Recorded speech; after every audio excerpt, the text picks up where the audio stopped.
LinkedIn ads predictive audiences. Should you use them or should you not? First, we've got to define what predictive audiences are. This is a feature that LinkedIn's pushing kind of hard right now, so you won't be too surprised when you see suggestions saying, hey, you should try this. What this is it's a replacement to the lookalike model that LinkedIn used to have. I think of it more of an act-alike model. So it's not looking for lookalike, which is what the old model did, where it would say, let's find people with similar job titles at similar types of companies. This is more looking at the seed list that you provide it. LinkedIn is going to say, who tends to do the same kinds of actions? And what that means is it's going to go outside of your ideal customer profile a little bit, actually quite a bit sometimes. And so what I found, they always work really well stats-wise. They always have lower costs per click and higher click-through rates. So it really looks like they're working great. And they also have higher conversion rates too. But when you actually inspect those conversions, sometimes they are outside of your ICP. Sometimes you want to do what I call adding guardrails to that campaign. That means you're taking the seed audience list that LinkedIn gives you, and then you're saying, but I still want you to stay within these levels of seniority or stay within this industry. And when you add guardrails, these become very powerful.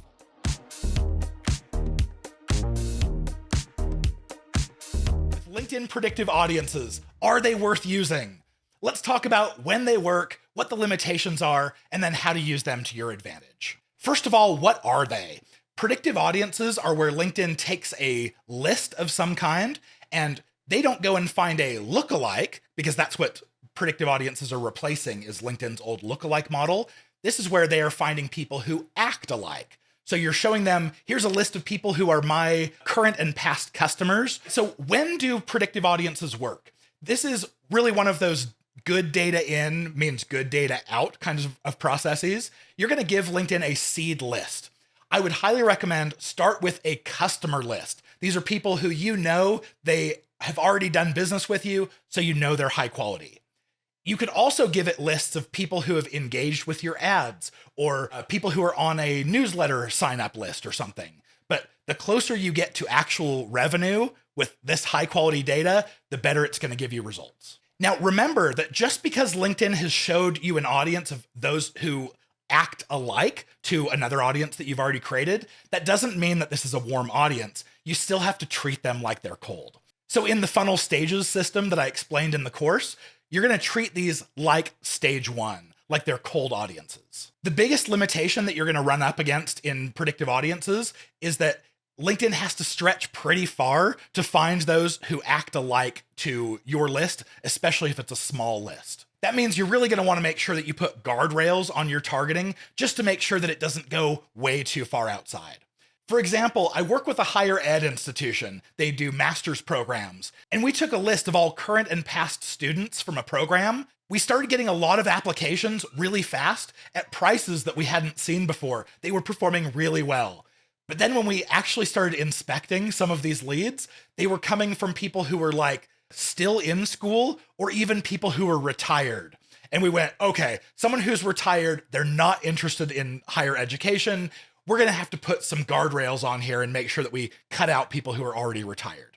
All right, I'll quickly show you an example of how to build these. So inside the account, you're going to click on Plan and then Audiences and then Create Audience. LinkedIn makes it really easy here to hit predictive audience like it's their default recommendation. Go ahead and hit that for this example. And then you get to give it a name. You also get to tell it what source to pull from. So this is one where you can pull a contact list. That's what I recommend. You can also pull company lists or even those who are from a retargeting audience that you've already created on LinkedIn. You can create audiences from those who've converted, and you can create audiences from those who've filled out a lead gen form on LinkedIn, but they tend to be smaller audiences and you need at least 300 for it to expand on. So I don't see people using these as much. You can even use those who have converted on your ads or those who have filled out your native lead gen forms. Now, because these tend to be smaller audiences, you always need at least 300 people in an audience for LinkedIn to be able to expand off of. And realistically, you probably want much more data than that. I don't see these ones getting used quite as often, but starting with a contact list of current and past customers, I think that's a great place to start. Next, you get to choose what geography you want to pull from. By default, it's going to grab just the US, but of course, you can set your specific geography. We've even done this down to an individual state level. Now, my biggest pet peeve with these is that when you look at your audience size selector, it's really cool that they gave us this slider bar that like Meta has, but the way that it starts and your increments, they are so crazy. Like it's defaulting to 2.6 million people. If you take a seed list of 300 and you expand it to 2.6 million people in one country, you've got people all over the place. So you're going to want to drag this down, but then look at how minute these mouse movements are. When I move one little bit, it's moving like 50 to 70,000 people. So be aware, start with a much smaller audience. I might suggest starting from like a 300,000. So you expand from, let's say, a few thousand to 300,000. That's a great place to start. And this looks crazy. You can see this is almost at the very, very beginning of the bar. Don't be worried. This is what you've got to do. Once you click agree and create, LinkedIn's going to go to work processing your list and starting to find those act-alike people. You're going to see that this list is showing in the building status for like maybe 48 to 72 hours. But as soon as it is done, it'll say complete. And that's when you can then use this audience. You can actually start running ads to it. And again, as a reminder, you want to add some guardrails to this audience. For instance, if you're only going after enterprise-sized companies, you could put the guardrail on of company sizes, only larger company sizes, and that can keep the solopreneurs from coming in. The way that I like to test these is I will have my already stage 1 campaigns, my cold campaigns running, and I'm going to introduce a predictive audiences campaign just competing with them. And I want to compare the performance. I want to see how do they perform cost-wise, engagement rate-wise, and like a cost per lead-wise if I'm generating conversions that way. The triggers that I would use to decide whether I should actually try launching a predictive audiences campaign, I would want to start with, first of all, do I have really solid data? Because you want to make sure that this is a garbage in, garbage out situation. You want to make sure you're starting with the very best seed list.